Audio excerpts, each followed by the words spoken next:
Hi, everybody. Welcome to Chanel's Reality. I'm Chanel, and this is my reality. Well, today's a special case. Today's actually Diddy's reality, okay?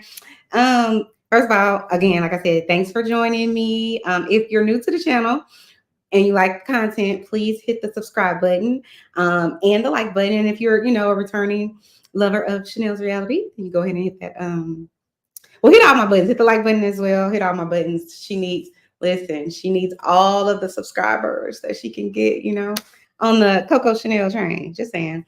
So I wanted to come on here for a little bit. After I got a little bit of stress off me yesterday, I had a state exam that I took and I passed. Yay! But listen, I was stressed out, y'all. Listen, I was stressed out. Like if you've ever taken a state exam, just sidebar, if you've ever taken a state exam, they will have you, well, this is at least what my state exam did. They'll ask you, so like my exam was like 170 questions. A medical exam might be 250 questions. I don't know. But you have to score a certain amount out of those questions, right? Depending on what's the right word? The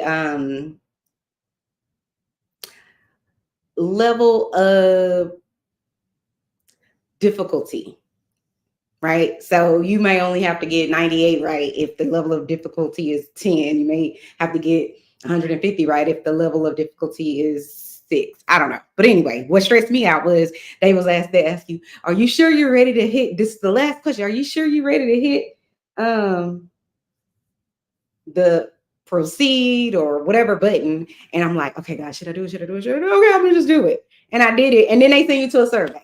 I was like, oh, why are they stressing me all the way? She doesn't have time for this. She has to go to Jamaica, honey. She doesn't have time. She don't have time for this. Malarkey. Then after that, they ask you again, are you sure? I'm like, didn't you ask me that already? You stressed me that?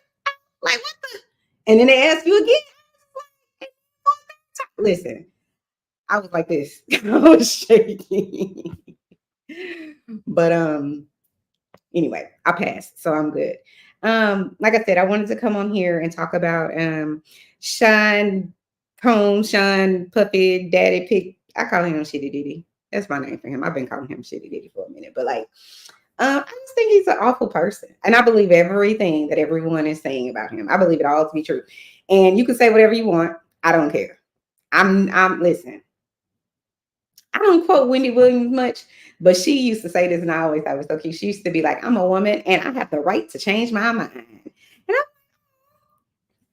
okay, Wendy girl. But you know what was the irony of Wendy? Remember when she became the hot topic, and her husband was cheating on her with the baby, with the lady, and had a baby on her and all that? I was like, yo, this is crazy. But the irony to me about that was that she would get in the audience every day and have like a Ask Wendy section, and she would be giving people advice. And I'm like, how are you giving people advice if you the girl? Anyway, this ain't about you, Wendy. Shout out to her. I hope she get, well, even though I didn't really watch her religiously. So listen, the reason that I came on here is because it's being reported all up and down these YouTube streets and on the news everywhere that Sean Combs, P. Diddy, Puff Daddy, Shitty Diddy, whatever you can call him, is on suicide watch. And let me just be clear. Let me start off with this. This is a trigger warning for anyone who might get triggered about this type of conversation, because it does involve serious crimes against the women and men, allegedly, at least what did it. That's what the streets have said. That's what the Southern District of New York has accused him of. So I'm a roll with them. But so if you've ever experienced any type of violence against you or witnessed violence against others, you may want to, turn me off or something like that. But I'm not going to show anything violent, and I'm not going to say anything too violent, but I am going to play a few videos, and I don't know everything that person says, and it might be triggering. The other thing I wanted to say is, like I said, if you have witnessed violence and or have had violence committed against you, SA, all of that, then you can certainly reach out. You can dial from any phone 988, and that's a hotline, and it's 24/7, 365. So you can call. You can also text that line. So, but I also put a link down below, so that way, if you need that help. So again, it's being reported that Sean P. Diddy Combs, Shitty Diddy, is on suicide watch. And I'm like, listen, let me say this. I am a social worker. I am a therapist, right? So I probably have more empathy. Child, I have way more empathy than probably 100 other people. So I get it. I get that suicide is or unaliving yourself. Let me say that before they kick me off the internet. It's serious. It happens to a lot of people. And typically, my experience is this. I can never tell you what the person's reason was, but my experience as a social worker and a person who's been a therapist, I believe that lots of people that do that, they maybe don't necessarily want to not be here anymore, but maybe they just don't. They would prefer just not to have whatever's happening to them, whatever that might be. They prefer that not to continue to happen. Whether that's your mind is constantly reminding you of, or I'll say the enemy. That's what I call it. Is constantly reminding you of what you may perceive or others may perceive as a failure. Failed marriage, you didn't raise your kids right, or you couldn't protect them, or you didn't go to college, you got pregnant early, your mama's boyfriend was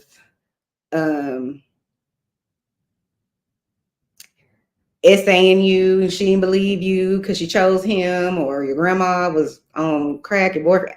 It's a million things. You got railroaded by the government for something you didn't even do. It's a million reasons. You live in, a crime-stricken, war-stricken area. You're living in poverty. People won't give you a second chance. Your wife left you, whatever. We all have trauma. And don't let anyone ever tell you that you need to move forward or it's time to move on because it's your trauma. And nobody else can tell you about your trauma. It's yours. So tell them, Chanel said, this is my trauma, and I don't need you to tell me anything about my trauma. Trauma is lifelong. So don't let people make you feel bad about it.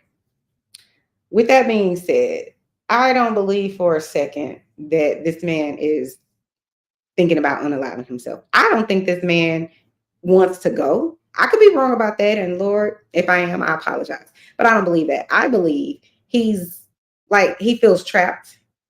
And people who feel trapped do sometimes want to unalive themselves. But this is a different kind of trap. He set his own trap. He built this whole house of horrors on his own. Now, I know people are running around the internet and saying, it's not just him, it's other people. And I wholeheartedly believe that. Of course, I believe that. Of course, there are people that helped. Of course, there are people that sat by and watched this monster be a monster. Of course, there are people who knew that this monster was being a monster and engaged in the monstery. Of course. This has been going on since the beginning of time. It's obvious. It's like, what do you call it? It's like when people say that, it's like Captain Obvious, obviously, that you can't typically have someone running around doing horrendous acts for 30 years and no one knows. We all know when the cat's away, the mice will play. Everybody does something at their job that they ain't supposed to do when they boss gone or when they've gotten away with it. And what happens, that's why when people teach children to steal or allow them to steal when they're little, if they don't nip that in the bud, if they don't teach them that it's wrong, they don't do anything but typically get worse. I got away with it this time. Why wouldn't I get away with it the next time? And that's the illusion of crime. You're going to get found out eventually. You're going to get found out. So of course I believe that he had, I would say, hundreds of people that he was dealing with that knew exactly what was going on. That's nothing to me. That's not anything new. There's tons of people, like I was saying earlier, in your family that knows that Uncle so-and-so molested his daughter, but nobody want to say nothing because they don't want to they don't want to break up the marriage. I'm like, Are you serious right now? Or are they blaming her? Well, you know, she was fast anyway. Child. The way people get on this internet and act like they don't understand. But I do think some of these people are just idiots and they just don't want to understand because listen, like I said, I've worked in sex crimes and I know that many of the people who don't believe the victims are women. Many of the people who are the loudest on the internet claiming they just doing it for the money, women. In my little world is all I'm gonna say. I can't say for the whole world, but in my little world, that's what I see in these YouTube streets. But the media is stating that this man is, on suicide. I don't believe that. I don't believe he on no kind of watch. I think they want to say that because what it does is I promise you, this is my belief. I could be wrong, but I wholeheartedly believe that is a story that his attorneys are spinning because it makes sense. It gets people being like in their empathy. Well, he's going through a tough time. They raided his house. He got all, he's been knocked off his horse. He got all these people suing him, his yada yada yada. Cry me a river. Cry me a whole river. I don't feel bad for him. Nope, I don't. What's Tamar say? Because people be like, you need to forgive and this and the third. And I wholeheartedly believe in forgiveness. But I ain't Jesus. I ain't Jesus. Listen, this is what I always tell people when they, when they have mistreated me or misjudged me or whatever it is. I'm the daughter of the highest king. And let's be very clear. My daddy got my back, sis. So whatever it is that you think you're going to do to try to break me down, or whatever it is that you think you're going to do that I don't know about to hurt me or this, that, and the third, listen, you gotta deal with my daddy. It just is what it is. And I promise you, me and God are a majority. So do your thing, do whatever it is that you're going to do. Explain it away, or, what do they like to do? Justify it away. And they love to do all that kind of stuff. Stop making justifications for this idiot that doesn't even know you. He don't even know you breathing. These people on the internet are just going in. He's still a man. And what about his kids? And I do have compassion for the kids. But again, it's a lie. It's a facade of we should have all this compassion for kids. Thank you, my love. For kids of this monster. And we should have empathy for the kids, but that shouldn't be the story. You can have empathy all day for the kids. Of course. They're kids. Their dad's a monster. Of course I have empathy for the kids. But stop changing the topic. Stop changing the subject. And to me, this suicide, I need to stop saying that word. Unalive watch that they have for this man is another tactic, in my opinion, by his attorneys. And it's smart because people are predictable. They know, the attorneys know that if they put something out there like that, if they whisper that to some news outlet that this is what the prison people are saying about him, then there's going to be a part of society that is going to say, well, if that was my son, he's someone's son, he's someone's father, they do all of this stuff. And here's the thing. He's also evil. Period. You don't do that type of stuff. And let's keep it a buck. Let's say he was doing everything he was allowed to get away with, and his attorneys, when Cassie's lawsuit came out last November, almost a year ago, if he had any regret, if he had any conscience, if he had any reverence for this lady's life or any of the other people that he's ruined their lives, right? Why didn't he stop? So we can throw out the window him saying, oh, enough is enough. We already know that's what you're going to say.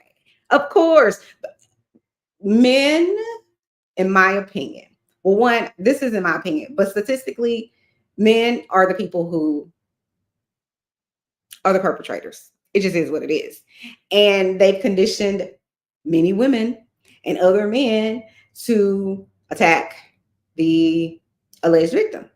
And so that's what happens. So it's easy for a person like him or his attorney to say, they're just trying to disparage this man and this, that, and the third. And so this is the thing. This is how people try to catch you in a gotcha bag. They'll say, well, that's just one woman and it's him against her. And how do we know? And it was 30 years ago and this, that, and the third, right? Or it was a money grab. Then 3 more women come out. 5 more women come out. Now it's up to 20 women. Then their story changes. Their logic changes. And then it's, well, you mean to tell me this man did this to 40 women? Not all of them. Some of them people lying. That's what it becomes. Because if you're thinking like this, you've been conditioned to think that way. To think like, oh my God, he couldn't have done that to that many women and gotten away with it. That's just a lie from the pit of hell. Of course he could. You know how I know? I've worked in sex crimes. I've worked with so many families that this happens all the time. And a lot of times the women stay or keep the boy around. It's like, so we'll let you keep your child because we got this report that the child was being SA'd. We'll let you keep your child in the home, but you have to make sure that you're going to be willing to protect your child. And that includes, you got to tell him to leave. He can't be around your child, blah, blah, blah. These women will be like, well, no. Or they'll be like, yeah, and then let the man come back. Don't believe their daughter, don't believe their niece. It's sad. But anyway, I don't believe that. I think that it's a tactic by the what I was going to say, the prosecution, not the prosecution, but by the defense team. And it's an effective one because I'm sure there are people that are going to watch my video and claim, look, I'm putting on my stunner shades today. My Bendies. Boom. Yeah. There are going to be plenty of people who buy into this charade because it's fake and it's phony. But it works. Watch how many people's words change. And watch people's words. Let me tell you, the people that never believe victims, these are the words that you'll hear. They also probably won't believe they need so they child. Okay, I'm just saying. The words you'll hear from people who've been conditioned to believe that some woman has got to be lying. She's got to be so stupid, and our species is just so stupid and helpless that the only thing we can think to do is get a man with money. And here's the gag. Men are the people who made the rules. This isn't about me talking about the man, literally, but they're the ones who made the rules. They're the ones that said women couldn't vote. Women, were basically property. Women can't buy a credit card. Women don't have the right to do this, that, and the third. Those are the people that did it. The men. We didn't have power. Even right now, I can promise you there's way more men in Congress than there are women. Be very clear. And yet those same people are the ones that have conditioned. They're the loudest ones conditioning you, talking about women just out here trying to get money when you the one or started it. Didn't you the one? Aren't you the one that said, women don't have the right to do that? She need to be at home barefoot and pregnant. That's not y'all. That wasn't you. Stop with the conditioning. And people still buy into it. It's annoying. But I'm going to play a little bit of this video about what's going on right now in Mr. P. Diddy, Sean Combs' life. Charges that could keep him locked up for the rest of his life. The allegations are serious and include recording lewd acts, forced labor, kidnapping, arson, bribery, obstruction of justice, and other offenses. Prosecutors say he abused, threatened, and coerced women and others around him to fulfill his sexual desires, protect his reputation, and conceal his conduct. Diddy has denied all the allegations, but will have to defend himself in federal court when prosecutors try the case and try to lock up Diddy for decades. Unreal. Yeah, I think everybody lying on Diddy. If you do, I got an island to sell you in the middle of the Sahara Desert. Everybody's not lying on that man. And honestly, At this rate, I usually listen. I'm typically, as a social worker, I'm typically a person who thinks everybody deserves a second chance. But like I said earlier, he had a second chance. Cassie came out and they settled it in a day. Whatever the settlement was, they settled it in a day. And he clearly didn't stop.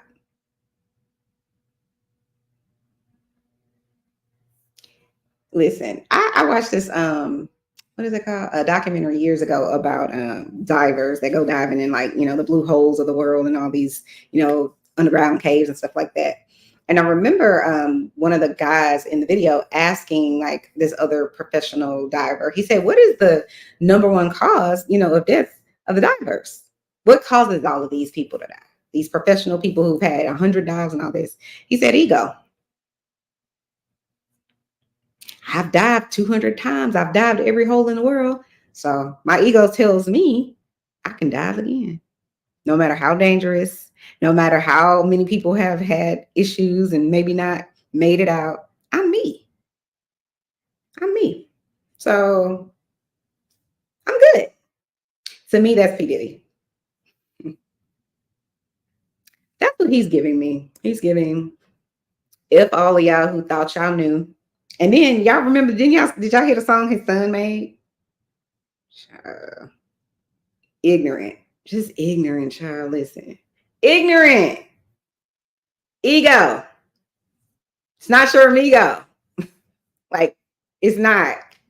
I gotta stop it. Let's listen to a little more. Oh, and this channel is Vinny Politician Investigates. So let's listen a little more.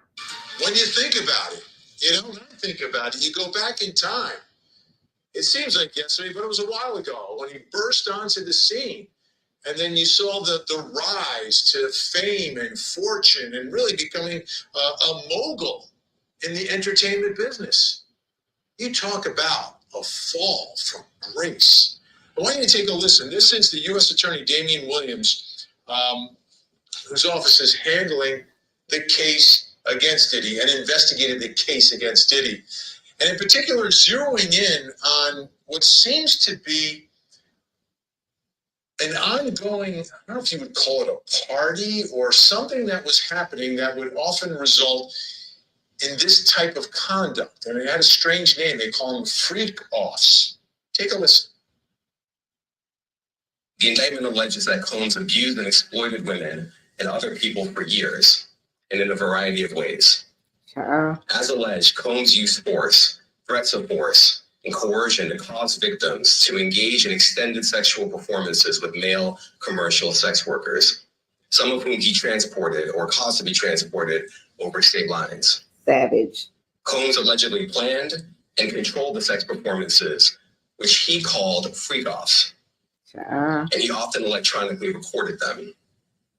The freak-offs sometimes lasted days at a time, involved multiple commercial sex workers, and often involved a variety of narcotics, such as ketamine, ecstasy, and GHB, which Combs distributed to the victims to keep them obedient and compliant.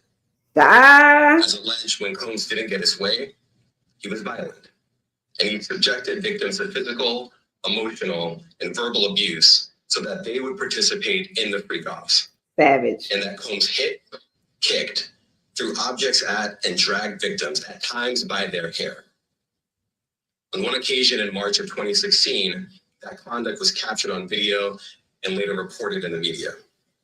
Specifically, Combs kicked, dragged, and threw a vase at a victim in a Los Angeles hotel when the victim was attempting to flee. As alleged, these assaults often resulted in injuries to the victims, which took days or weeks to heal.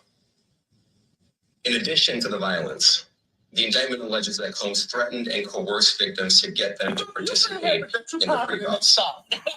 He used the embarrassing and sensitive recordings he made of the freak-offs as collateral against the victims. He used his business and employees of that business and other close associates to get his way. Those individuals allegedly included high-ranking supervisors in the business, personal assistants, security staff, and household staff. The indictment alleges that those individuals facilitated the freak-offs, They booked the hotel rooms and stocked them with the supplies, including drugs, baby oil, personal lubricant, extra linens, and lighting. Wow.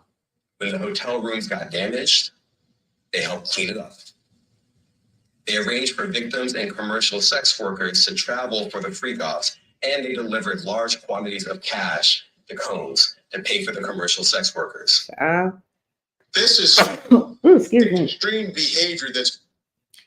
So, y'all believe Diddy? Y'all believe he didn't do it? Child. There are people still running around the internet talking about Cassie lying. She's still looking for a money grab. Child. When will you learn? When will you put on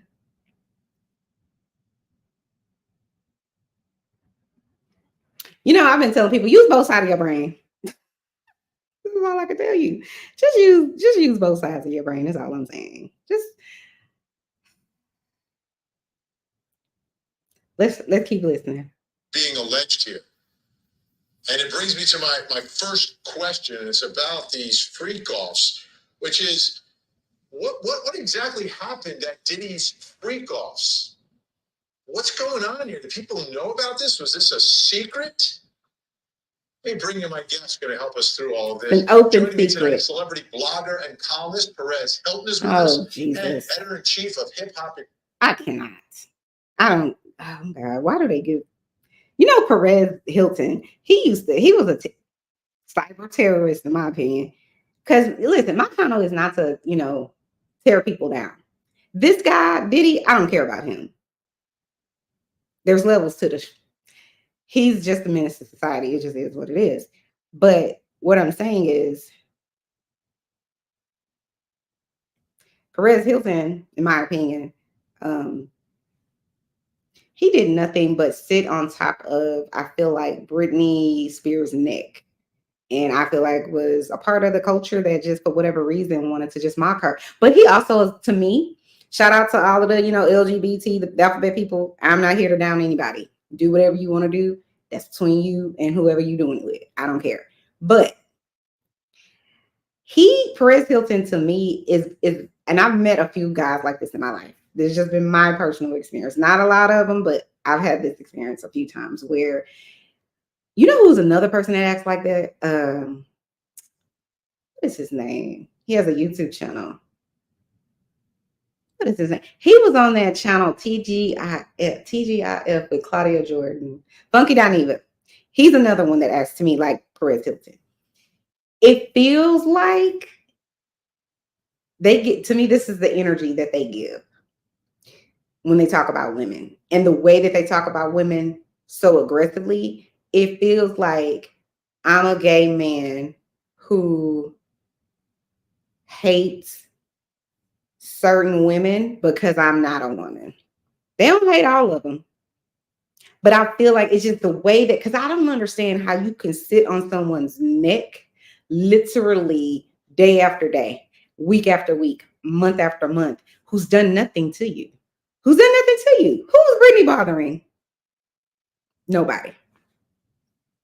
And so the only thing I can come up with is you're that guy who is angry that you were born a guy. And so you just feel the need to be mean and vicious to somebody who ain't done shit to you. Let's listen to what this idiot has to say, though. Dennis Byron, thank you. Friendly word, without going into detail. Here's the issue. These rumors have been around for a very long time. In fact, some people have publicly spoken about them, but the legacy media, traditional outlets were afraid of covering it because it's highly litigious. If you were to say, Diddy's been engaging in this, we heard from a source, Diddy would sue you. And that's why he was able to get away with this, according to the feds, for decades.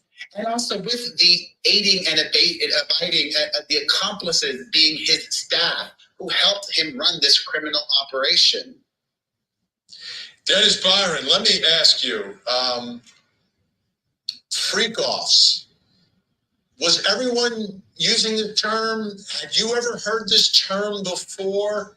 And what's your understanding of who's going to these things? I know for a fact I'm not one of the people who participate in any freak-offs. Well, I've been covering Mr. Combs for well over 30 years, and I've been invited to parties as a member of the press. I have never personally witnessed this. I've heard chatter about this, but for the most part, most of his parties have been well attended by some of the biggest names in entertainment. So if something happened after 2 or 3 in the morning, I wasn't there. So, I've heard the term, but I've never participated in any freak-offs with Mr. Combs or anyone else. But he asked you that. He asked you.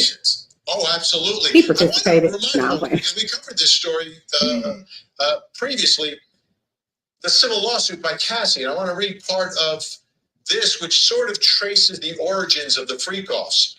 The first time, Mr. Combs, this is the allegations in the civil case, Mr. Combs hired a man and brought the man to his home in Los Angeles. The man, Mr. Combs, and Ms. Ventura wore masquerade masks and ingested drugs. Mr. Combs directed Ms. Ventura to perform sexual acts with this man while Mr. Combs watched them.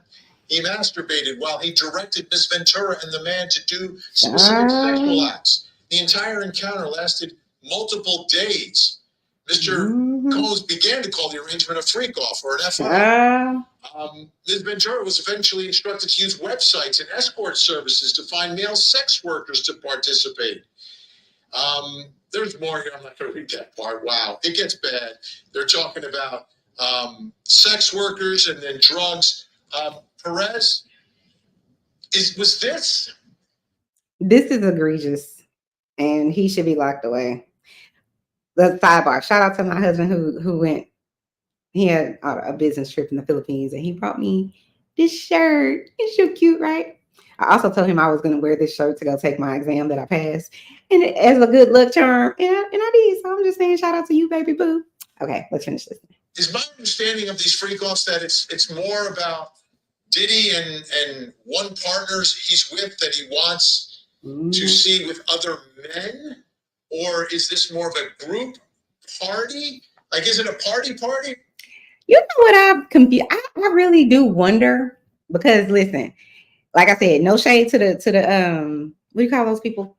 The LGBT community. I feel like, listen, do whatever you feel like you want to do. It's not me. You ain't harming me. But I do wonder, like, so you know how the difference between, I guess, being gay or a lesbian and being bisexual is you like both men and women. I wonder, did Diddy just have like women around? This is my, like I said, I don't know. And I mean this in no disrespectful way, but like, I don't understand. Like, it just seemed like maybe he preferred men, because why? Like, the people that made these lawsuits alleged that he would, when he made Cassie or Lil, what's the guy's name? I think his name is Lil Rod or something. The other guy that allegedly, that's suing Diddy. He basically was saying, he would assign whoever to go and get guys with like, really large areas. And I'm like, but for who is that for though? You know what I mean? Like, listen, I don't know, because listen, but I know people that have said this, that they've been in the throes of, whatever it is that they, getting down with the get down, and like their boyfriend or husband or baby daddy, whomever, was like basically asking them to like stick their finger in the person's. I don't understand, because I don't get down like that. I'm listening. I'm a good person over here. I don't do that. And I'm not, whatever you want to do, do it. As long as it's legal and as long as it's not forced. But I'm now thinking maybe he prefer, because I never really saw him. No, I've never really heard anyone talk a whole lot about him treating a whole lot of men this way. You know, like 50 Cent had his foot on Diddy's neck forever. And I never really see him get mad. Maybe he did behind the scenes, but he never retaliated. But you literally are stalking or having other people stalk, Kim Porter, rest her soul in peace, and stalking Cassie and all of this type of stuff. And I'm like, why are you stalking these people? But I get it. I know, like I said, I worked in sex crimes, so I know that is all about power and control. That's why they do it. They want to control you. And they know we have a system that will favor the men. Or I'm going to say it like this. With regard to SA, they will favor the men. They just do. How do I know this? Like I said, I work in sex crimes, but go look up, the different. Why did it take until 1996 for us to have a piece of legislation called Violence Against Women Act? Why do you need legislation to protect women if we're not being violated by men? Why do you need that legislation? Why do you have to make other legislation that says, one, that your husband you can be R-ed by your husband? Because that didn't used to. They used to be like, no, you married him, so no, he can't R you. That's what they would say. Why did you need a piece of legislation to make that a crime? Why did you need a piece of legislation to mandate that if a person typically women, calls 911 for, her husband, boyfriend, baby daddy, whoever it is, the guy that she was sleeping with, maybe not sleeping with, or maybe being forced to sleep with. If she calls 911, y'all come there and you can see that she's physically abused or whatever the case may be, you are mandated to take him to jail. She don't even have to, because they used to put it in, in the lady's hand or in the victim's hands, whether or not, she wants to file a claim or whatever. But here's the thing. You're putting her in she knows that she's being put in a worse situation. Because a lot of times when those people get out of jail 32 hours later or 3 hours later, when they make bail, if they even get jail time, and let's be clear, most of the time they don't. They just don't. Half the time they don't even get probation. And guess what they're going to do? Immediately go and reoffend. It just is what it is. It just is what it is. So now she's getting it worse, because how dare you? How dare you try to have any type of justice? How dare you try to protect yourself or your kids or whomever? How dare you? So this man deserves to be exactly where he is. I don't think he's going to. This is what my prediction is. I don't think he's going to unalive himself. I do predict that he will either A, actually go insane, meaning let me see, how do I say this? In my opinion, he probably already has a few mental illnesses. Personally speaking, you have to be in psychosis, a form of psychosis, to have this behavior for 30 years. And this is only what we know of. Who knows what we don't know? It's sort of like how I told y'all I used to work for CPS. And like I said, as a social worker and a therapist, when you put certain things on camera, it makes me wonder, what happens when it's not on camera? What's happening off the camera? What's happening behind the closed doors? That's what I always think. Whatever the allegation was that, you did this to this child, and we could see, the bruises or whatever it is. What happened to the stuff that we didn't see? So that's where my mind always goes. But I think that he's a disturbed human being. He's evil, and he's getting exactly what he deserves. But I do think that he's probably, if the drug allegation stuff is true, and he is using all these serious drugs that can cause serious harm, then listen. It obviously could have a lifelong could cause a lifelong medical problem, because these type of, let's be clear, if a person sitting at a table sniffs, peanut dust needs an EpiPen to survive. What do you think it's going to feel like? Or what do you think drugs do to your brain? If that's just an analogy, right? I believe that he's mentally ill, but I don't think I hate it when people just always jump on the mental illness train to kind of cover whatever this person has done, to kind of silence it and whatever else, to excuse people out of their horrific behavior. Because truth be told, the people who are usually the victims are people who are mentally ill, not the other way around. That's just the fact. They're usually the ones that are getting taken advantage of, not the other way around. And let's also be clear. You could definitely have a mental illness and still understand how to manipulate people and do it well. Both of those things can be true at the same time, and they are. Not in all cases, but they certainly are true. And if he's been doing these things that, like he's been accused of, let me tell you, for the people who's like, why on earth would Diddy offer $50 million to not go to get bail, right?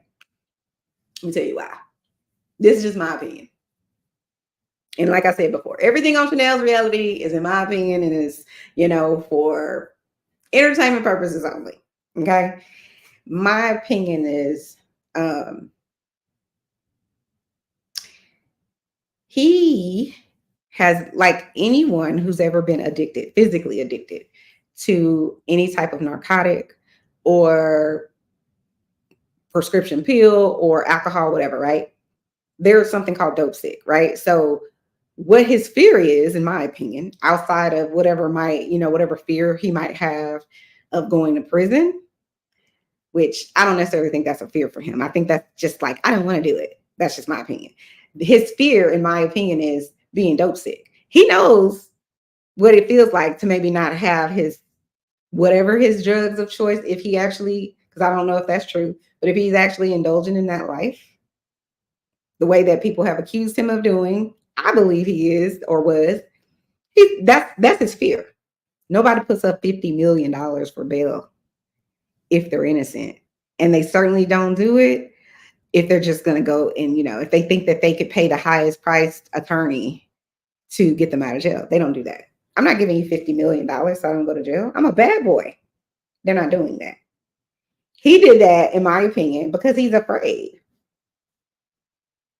Not of jail. He's afraid of all the, withdrawal symptoms that are going to happen. They're inevitable. Now, let me say this. As a person, as a clinician, as a person who has worked in behavioral health hospitals and seen it all, the one thing I learned very quickly, there was lots of people that were brought in under what they call like a EDO, like a law enforcement, basically got them and brought them in because maybe they were having they usually are in psychosis, or someone called on them and said that they're doing whatever. Again, they're in psychosis, right? What I learned real quick is a lot of those people, have drug-induced psychosis, meaning, so like a drug like cocaine, we'll say, it heightens people's paranoia. So if you're already a paranoid, whatever person, this is just going to make it worse. It's going to intensify it. Okay. That's number one. Number two, I've seen people get there on Monday and by Wednesday, they're not walking around. They're not in psychosis anymore. So I quickly was like, well, what the hell happened? Because what we've been fed all of these years, right, is that, it's this fantasy that, we believe in the movies. Oh, that, Chris Rock, I don't know what his name was in that movie, New Jack City, but slide in whatever drug movie you've seen where they basically have all of the people, shaking and, they sweating and whatnot, right? Because they having all these withdrawals. And I'm like, I ain't saying that doesn't happen, right? Because I'm one person. But what I don't understand is, why am I watching month after month, year after year, these people come in and they are on meth and everything else. And somehow, and they in there cussing, they in there doing the absolute most. And somehow, whatever it is that the psychiatrist has given them to bring them out of psychosis, sometimes I've seen it over and over again. 2 days later, I come back to work. Those people are just like me and you. And I'm not saying they're healed, but I'm saying it is not, you can't believe what you see in the movies. And I'm saying that from a person who's been in this field for years. It is not that. So my thing is, what are we hiding? Why are we acting like people getting, clean, let's say it like that, from drugs is some big mystery that we can't resolve? Listen, I'm not a conspiracy theorist, but I'm going to say this.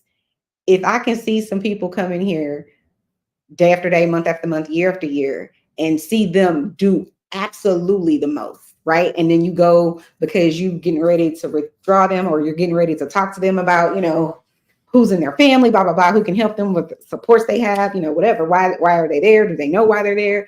That type of thing. You see them day one and they cussing out the nurses and this, that, and the third, right? And then on day 3, they all calm and cool and collected, and they ain't running around scratching. They're not doing none of that. They're not completely right, but they certainly aren't Chris Rock on that movie, New Jack City.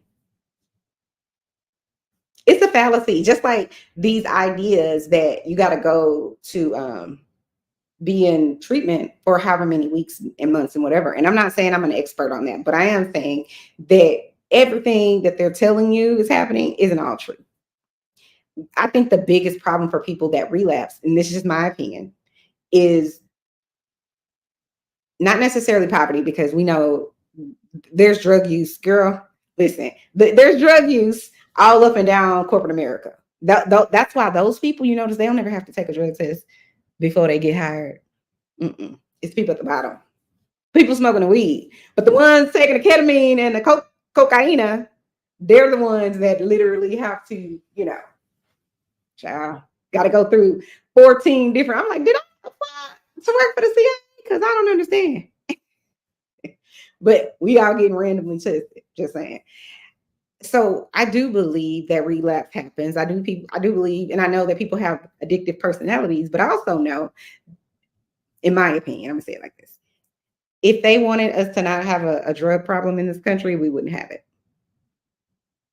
I've been to Dubai; they don't have a drug problem. Guess what? They don't even have a crime problem. They don't. And for all the people that's gonna say, "Oh, it's because they have such strict laws and they, women don't have a this, that, and the third," lies. I've been there. Those are lies. Listen, me and my husband was in some fancy restaurant. It's called C'est La Vie. So if you ever go to C'est La Vie. It's like on the 55th floor of some hotel. It's fabulous. And it's good food. It's fabulous. And I remember I was asking my husband, because being in Dubai is the safest place I've ever been in my life. And I remember I had my Chanel bag and I was like, let's go take a picture out on the, they had this really cool swing. And it's like I said, 55th floor or something like that. And then the Burj Khalifa's in the background. And it's just a really good Insta photo, right? And I asked my husband, I'm like, do you think I could leave my purse here? My Chanel bag. And he was like, yeah. We literally went outside and for like 20 minutes until they came and got us and was like, your food is ready or whatever. My Chanel bag was still sitting there. I even was worried. I'm like, should I bring my Gucci and this, that, and the third? And I'm not stunning. I'm just giving you the real, right? Nothing in my room was ever touched. It just wasn't. I felt the safest I've ever felt. And for part 2 about, these women are basically don't have any rights and they're treated treacherously, inform yourself, go somewhere, because their law says, it's written into their law that 50% of their government has to be women. So these people over here lying, talking about these people taking your passport. And I'm not saying that doesn't happen, but the people that can't go over there and act right. But no, it's just not true. It's just not. The girls was at my, at the pool in their Chanel, bikinis. So I don't believe that. So anyway, I don't believe for a second that, do I think Diddy maybe have said something? Obviously. Of course he's mad. Of course he's upset that he's in prison. Of course he's upset that he's gotten caught. Of course he's upset that he was promised otherwise by his attorneys, by his handlers, by his mentors, and all these people that they want to blame. And I ain't saying those people shouldn't be blamed. And I'm not saying that that isn't true, because wholeheartedly believe he has people that assured him that it's, you just do this right here and you're going to be good. He almost feels like, I don't know who said this. Was it Cat Williams that said Kevin Hart is an industry plant? Sure. I don't believe in conspiracies, but sometimes he be on this YouTube channel and I just gotta be like, it does make sense. It kind of makes sense. Because think about it. How does someone like Diddy, who didn't even graduate from college, and shout out to all the people who didn't graduate from college, because I don't believe you have to have a college degree to be smart or to be able to make billions or anything else. I think you just have to be dedicated. You have to have an idea and work hard at it and make sure you got to interrupt some sort of market with something. And when you interrupt whatever market with something, be consistent, follow through. Have people in the room that's smarter than you. Okay? Because that's the only way you grow. If you're the smartest person in the room, where's there for you to go? So always have someone smarter than you in the room. But anyways, I just think that, he's mad that he has to, he's mad at all of the promises that he was made and the lies that he was told because he thought he was untouchable. What did they say? Karma's a bitch and her stripper name is Candace or whatever. I've heard lots of people speculate on the internet and say, Jay-Z and Beyonce's up next. I've heard that. And again, I'm not a conspiracy theorist in general, but this one lady, Sloan Bella, who said it, I believe it. Only because she also said, I want to say a year before when she was channeling Kim Porter, that she said basically she predicted, Kim was allegedly telling her that, something's going to happen in November. It's going to start, the knockdown of Diddy is going to start in November. Cassie filed her lawsuit in November. She did it, I think, the day after Sloan Bella said it. I think Sloan Bella said the 15th or something, and she did it on the 16th. And then when she kept going through, this was I think in her third video with Kim Porter, she said that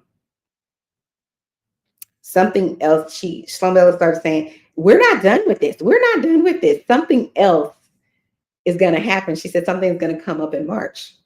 March is when they raided his homes. That's why I say I'm not a conspiracy theorist, but all I'm saying is she ain't been wrong about it. And she said Jay-Z and Beyonce are the knockdown. I think she said the knockdown is gonna start either end of 2025 or 2026. That's when it's gonna start.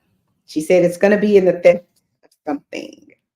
I don't know what that means, but I will say this. It's very interesting to me that whenever the world was in turmoil and people were at home because everybody was afraid of dying of COVID, me included.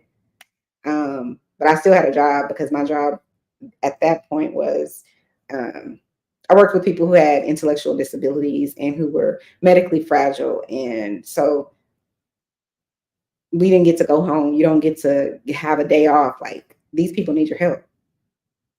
And your staff needs your help. What if they get sick? They're scared for their own family. And anyway, yeah, but people that are busy, all of a sudden everybody was working from home, unless you were a person worked in the hospitals or maybe supermarkets and things like that, or for airline. Well, no, because I think they basically made all the airlines kind of stop too for a while. But it made the world sit down for a second. COVID did. And then people saw the brutality of what happened to Breonna Taylor and other individuals, and so people couldn't hide it. They couldn't hide anymore. They couldn't say, "Oh, we don't know," or "That was just that one thing," or "He should have listened and obeyed or whatever, complied." It's just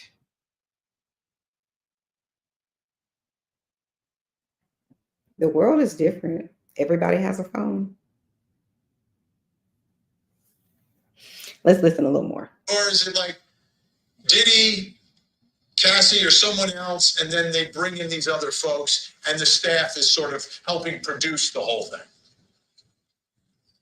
Well, I don't think the staff is there, although according to the indictment, the staff was aware. They were helping to plan. They would, coordinate airfare, sometimes traveling people in by plane. What this was, and even as recently as this week when he was arrested, the authorities say that Diddy had drugs in his hotel room. This is an addict who was functioning as an addict, who would throw drug-fueled parties, and according to the indictment against him, would often videotape what was happening at the party. Let me say this too. I don't know if y'all heard about this, but one of Diddy's sons, I think he's the dark-skinned one. I hate to say it that way, but that's how I can kind of tell who's who. He looks very much like Diddy. Let me say it like that. That's probably a better way to say it. On one hand, I'm a human being, right? Like I said, I'm a social worker. So on one hand, I do believe everybody doesn't have a choice. There are people in the world that are like, oh, you had a choice. This is a choice. It's a choice. No, like I said, I've worked in sex crimes. I've worked for the family courts. I know everybody doesn't have a choice, right? And I know people that it's like, when I met them, they were on meth. And I could sit in judgment of them. Or I could ask them, how did you end up there? And you listen to people. We all judge. It is what it is, me included. But, when you hear enough people say, well, my grandmother shot me up with heroin. What choice did that 12-year-old really have? That's why I'm like, be perfect before you judge people. Be perfect. Because not everybody had a choice. Not every girl that, you see that ended up on the corner or in the trap house or whatever. Not every person that did that or had whatever, not every crime, not everything, not every criminal had a choice. I've sat in so many courtrooms listening to parents talk about how they sold their child for crack or child, lots of things. So everybody doesn't have a choice. But this is my issue with Diddy. This deep in, I think his choices, I think he still was aware. I think it was his choices were made the way they were made because he's an evil human being. Do I know that he started out that way? No, I don't, because I ain't God. But what I do know is at some point, he started using drugs, allegedly.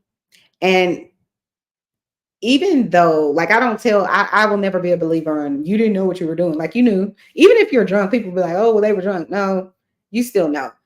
I've never been drunk, but I think I have drank alcohol. So I think what happens is people, they are on some level into it, whatever's going on at the time. And I'm not talking about people who've been slipped something or someone who was completely faded out and couldn't consent. I'm not talking about those type of situations. I'm saying, you and your friend at the club and you doing whatever and he following around his investment because he bought y'all 5 drinks, whatever, right? I think those people in general still know, they're aware. Now, whether or not they remember the next day is a whole nother story. But I do think that they are aware at the time. I think your defenses are down and you're not going to make probably the best set of choices, but I don't think that you have no clue at the time, personally, unless, in my opinion, you have something else going on. Maybe someone slipped you something. Maybe the alcohol didn't work with your other prescription med or whatever. I don't know. I'm not giving anyone a pass, but I think that at some point, Diddy probably no longer had control of whatever substances. I think he probably was physically and is probably physically addicted to something. And the more you are physically addicted to something, it really kind of becomes a disease. You don't have any control over it. So in a sense, not exactly. Like I said, I'm not a drug expert, but in a sense, it's kind of like, you know, you have pre-diabetes, right? You've been eating all this sugar, or, you know, it's in your family bloodline, and, you know, you probably haven't been eating right, whatever. You grew up poor, you didn't have a lot, and so you had to get whatever food that you can get. Or you just like snacks like me. Let's be clear. But after a certain amount of time, when the doctor tells you you're pre-diabetic and you need to exercise, or you need to stop eating, or whatever, do both, you don't stop. Then you become a person who has full-blown diabetes. And it's weird because the more sugar you eat, the more sugar you want. Think about drinking soda or juice or punch or whatever. The more you drink sodas and the more you drink juice, the more you want. And I think that's kind of the similar thing with drugs. Once you're addicted, it's like, it's what you can think about. It's all you can think about, and think about it too. Drugs and food and things like that, especially food. If you and I can sit on a couch and watch a Jack in the Box commercial and be like, oh my God, it just ate 10 seconds ago, just finished your Apple Jacks 10 seconds ago. And suddenly now you got this burger on here. Now you hungry, and you ain't even hungry, sis. We just finished eating. It's very similar, in my opinion, with when you have been addicted to drugs, physically addicted to drugs or alcohol. It's very similar. It's not only, you don't even have to see the picture. Someone could talk about it. You could smell it. Y'all ever woke up to bacon? Just saying. I will say this, because I am a person who believes in God, and I'm a person that I believe everybody can be redeemed. I hope, you know, before he goes, wherever he goes, I do hope he finds God. I hope he can recover and turn his life around. I don't think he will, but you never know. I ain't Jesus. So, you know, maybe he can. And I hope he at some point one day can truly apologize and mean it to the victims that he has victimized and taken their rights, allegedly. I hope that. And I also hope that all of the other people that were involved in this malarkey go to jail too. I do. But his son, like I said, the one that looks just like him, had another lady, I believe, filed a lawsuit against him because something allegedly happened to her on a yacht. She was assaulted on a yacht, allegedly. So I believe victims. It is what it is. I'm always going to believe victims. You're going to have to. It's weird because I'm different than, I would say, the most of the public, the people that get online and they want to, you know, tear the victim down and ask them 5,000 questions, but don't have one question for the perpetrator. Why wouldn't you ask yourself, why is this person saying this about you? That ain't your question. Why would this person say you ordered her or assaulted her? Like, that ain't your question. You got a question as to why the victim is saying anything. You have a question as to why she waited, but no questions to the perpetrator of why he did it, why she would say that, or he would say that about you. We're going to wait and see. That's how you know those people are so ignorant. I can't. And I'm not talking about people who believe in due process, because I believe in due process. Right? I've watched enough crime shows to know that it isn't always what meets the eye, and know that sometimes people seem like they're very guilty. Some people even confess to being guilty to things that they couldn't have done because they were elsewhere in the world, but they've been, you know, beaten down in the homicide division with, you know, by the strategic detectives, because they lied to them and told them they going home, and they've been in there for 16 hours and they ready to go. It's scientifically proven that people can say that they can admit to a crime they didn't commit, and people have done that. But yeah, I hope they all listen. I hope they all fall.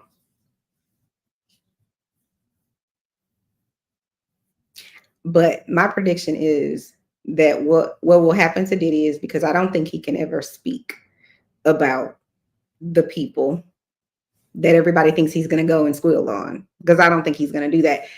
I don't think so. I think the powers that be are shutting his mouth. I think, I don't know, like I said, with the Jeffrey Epstein thing, I don't know that, people say that was,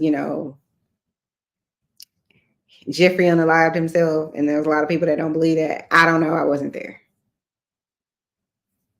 But like I said, I'm not a conspiracy theorist, but it is a little bit odd that this man that literally has been getting away for decades, getting charged, his charge when he was over here essaying and forcing young teenage girls to come and massage him and do all this nasty, gross, disgusting things to him. I lost my train of thought. What was I about to say? Oh, he said, you know what he got charged with? Soliciting prostitution. Really?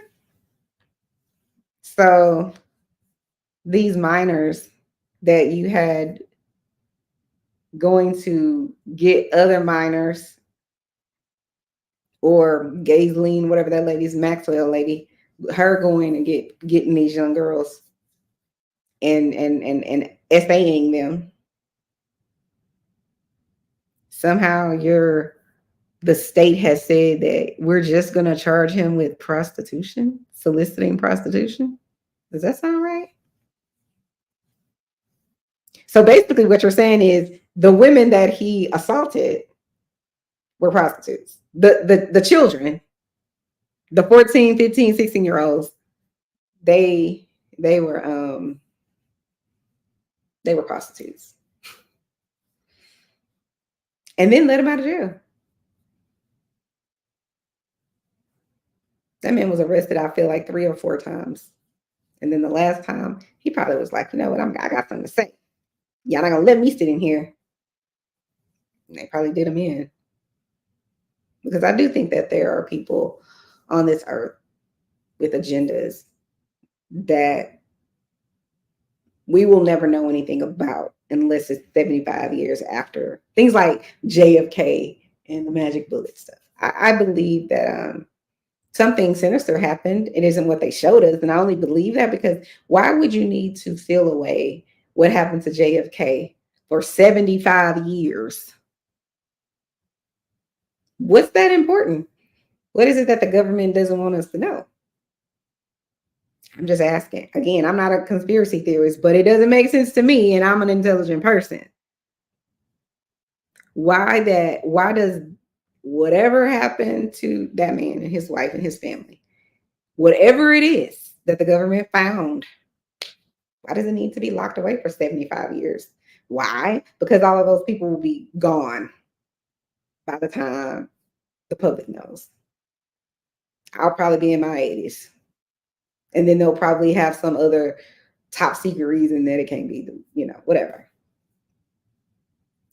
So I think what's going to happen is I think they're going to sew his lips and he's not going to be able to talk. But I also think maybe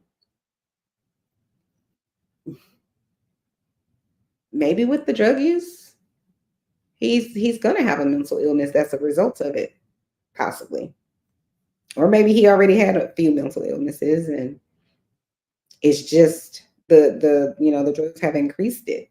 Remember how I was saying, like, a lot of people that would come into the behavioral health center or the psych part of the hospital, they came there and they were in psychosis, but I would read their information. I would go directly to their labs. I don't even know who I'm working with. Not to be shady or anything like that, but I know these people can tend to be the drugs make them tend to be very or extra paranoid and aggressive, especially people who use meth. Just is what it is. Go read the information. It's not me. I'm not an expert, but go read the information. It's out there.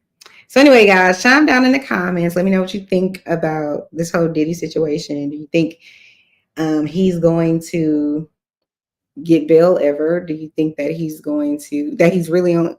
really truly on suicide watch? Do you think it's made up? What do you think? Do you disagree with me? Do you agree with me? Chime down in the comments. Until next time, thank you for joining Chanel's Reality. Bye, guys.